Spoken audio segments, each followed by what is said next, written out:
देश से संबंधित इससे ज्यादा महत्वपूर्ण कोई विषय हो ही नहीं सकता और उस पर हम लोग चर्चा कर रहे हैं। एक आज के सत्र में जो नारी शक्ति वंदन एक्ट बना उसमें एक संशोधन लाया गया। उस संशोधन में क्या था क्या नहीं था इसकी मैं थोड़ी सी चर्चा करना चाहूंगा और सबके सामने रखना चाहूंगा कि क्यों ये संशोधन बहुत जरूरी था। अगर कोई तरीका हो सकता है जिसके इससे वापस लाया जाए तो और अच्छा होगा। मूल रूप से बहुत बड़ी प्रतीकात्मक बात भी, जो पार्लियामेंट का नया भवन बना उसमें पहला जो विधेयक रखा गया वो नारी शक्ति वंदन अधिनियम था। एक नई सोच और बड़ी सोच के साथ इस काम को किया गया। 2023 में ये कानून पास भी हुआ। जमीनी स्थिति क्या है कि केवल 15% महिलाएं इस समय संसद की सीटों पे हमारे हैं। विधानसभाओं में कहीं पे कम कहीं ज्यादा, लेकिन लगभग 15% का कैप, एक आर्टिफिशियल कैप लगा हुआ है जिसको हम लोग को मिलकर के दूर करना है। निर्णय हुआ, बहुत अच्छा निर्णय हुआ 2023 में, लेकिन क्या इसको लागू करने के लिए 11 साल हम इंतजार करेंगे? क्या 2034 तक इंतजार करना पड़ेगा? मुझको तो ये स्वीकार नहीं है कि मैं अपनी बहनों के अधिकार के लिए 11 साल इंतजार करूं। पूरे देश को इतना संयम नहीं है कि एक कानून जो बन गया उसके लिए 11 साल हम लोग इंतजार करें। जो देश हमसे बहुत आगे, अफ्रीका का देश रवांडा बड़ा सुंदर देश है, क्यूबा, निकरागुआ, ये देश है जहां पे 50% से ज्यादा महिलाएं उनके विभिन्न पार्लियामेंट में या विधानसभा के जो इक्विवेलेंट स्थान होंगे वहां पे हैं। लेकिन हम लोग क्यों नहीं आगे तेजी से बढ़ सकते? मूल विषय ये, क्या 2029 में इसको कर दिया जाए तो कोई नुकसान है? मुझे लगता है कोई नुकसान नहीं है, जल्दी इस पे बढ़ना चाहिए। हाँ, कुछ तकनीकी रूप से, कानूनी रूप से परिस्थितियां ऐसी हो गई कि 2021 की जो जनगणना होनी थी कोविड की वजह से हो नहीं पाई। जनगणना अब शुरू हुई है, उसका परिणाम आएगा, उसके आधार पर परिसीमन होगा और कुल मिलाकर के हम 2034 पहुंच जाएंगे। उसको तेजी भी की जाए तो भी हम 2034 से पहले नहीं कर सकते। तो 2011 की जनगणना के आधार पर करना जरूरी है, अनिवार्य है और इसी का कानून लाया गया। और भी ध्यान रखा गया कि राज्यों का अनुपात न कम हो जाए, 50% सीटें बढ़ा दी जाएं और उसको फिर 1/3 महिलाओं के लिए कर दिया ताकि सभी को बराबर प्रतिनिधित्व भी मिलता रहे। इससे सुंदर कोई संशोधन हो नहीं सकता था, लेकिन समाजवादी पार्टी, अखिलेश जी चाहते हैं कि 11 साल हमारी बहनों को इंतजार करना चाहिए। ये कोई नई बात नहीं है। मैं पीछे ले जाना चाहूंगा 1998 जुलाई 13 आदरणीय स्वर्गीय अटल जी की सरकार थी और उन्होंने अपने सबसे प्रारंभिक कामों में से यह किया कि महिलाओं के आरक्षण के लिए बिल लेकर के आए। लॉ मिनिस्टर उस समय थे श्री एम तंबीदुरई जी। वो बिल को इंट्रोड्यूस कर रहे थे, माननीय स्वर्गीय मुलायम सिंह जी हाउस में थे, पुरजोर विरोध कर रहे थे और शरद यादव जी ने भी उसका बहुत विरोध किया। बड़ी अभद्र टिप्पणियां की महिलाओं के ऊपर, जो यहां बोलना भी अच्छा नहीं लगता।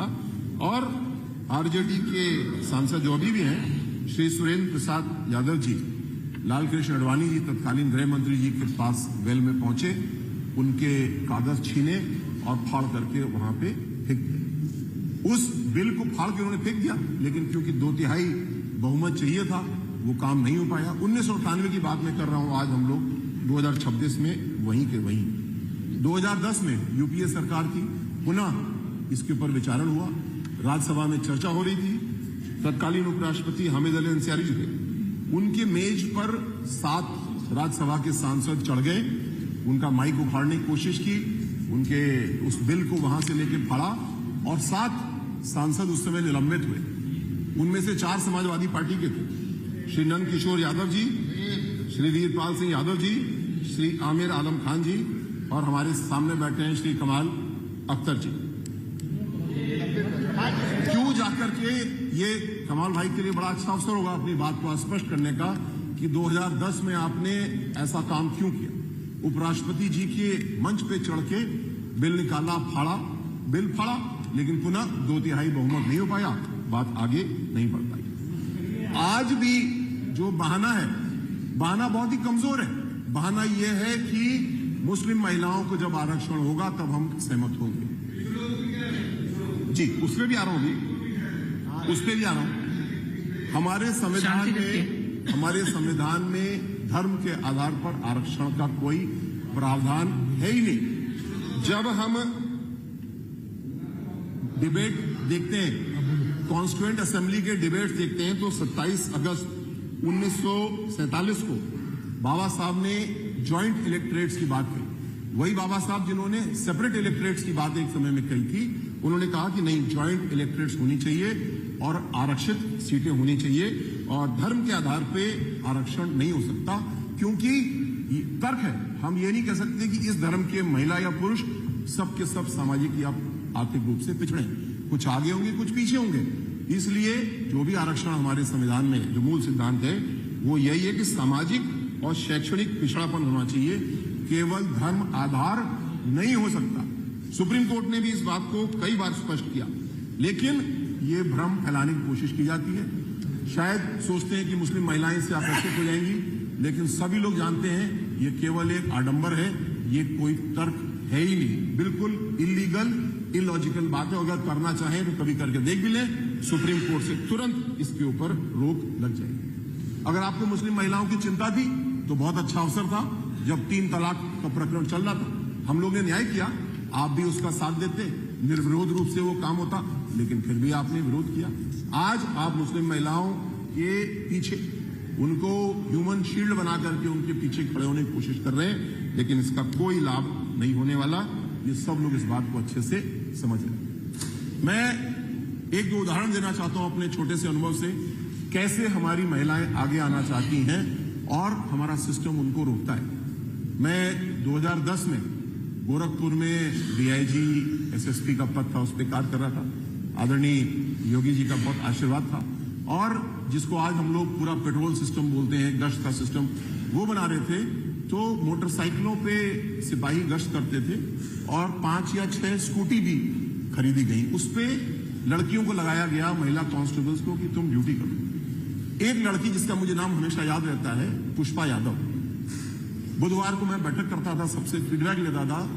वो लड़की बहुत नाराज थी, बोली मैं मोटरसाइकिल से आती हूँ, अपनी मोटरसाइकिल खड़ी करती हूँ और फिर आपकी छोटी सी स्कूटी से जाती हूँ पुलिस की ड्यूटी करने के लिए। मुझे बड़ा अपमानजनक लगता है, जब लड़के मोटरसाइकिल से ड्यूटी कर सकते हैं तो मैं मोटरसाइकिल से ड्यूटी क्यों नहीं कर सकता। मैंने तुरंत अपनी गलती को स्वीकारा। मैंने कहा ठीक है, जो भी लड़कियां मोटरसाइकिल से ड्यूटी करना चाहती हैं, पुष्पा की तरह तुम मोटरसाइकिल लो, ड्यूटी करो।